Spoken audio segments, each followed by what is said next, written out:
Robotics company WIRobots has released the upper half of its new general-purpose humanoid. Allex, short for All Experience, was designed by the Korea University of Technology and Education in the Robot Innovation Hub.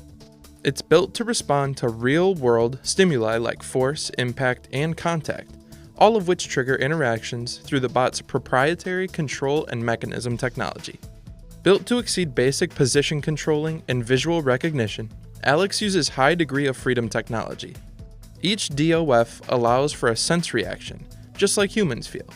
And with the help of 15 DOF built into an end effector the size of a human hand, the bot can detect forces as small as 100 grams. That could be about the same amount of force needed to lift a small apple. Utilizing a back-drivable robot arm and a gravity-compensating upper body, the robot serves as a lightweight structure with the ability to handle high payloads. But the arm shows 10 times less rotational inertia and friction than the average conventional robotic arm. What this amounts to for WIRobots is a humanoid for expanded field applications. With acute sensing that closely reflects that of a human, Allex could be useful for guest services, manufacturing, and household tasks. WIRobots' goal is to deliver a general-purpose robot platform for everyday life by 2030.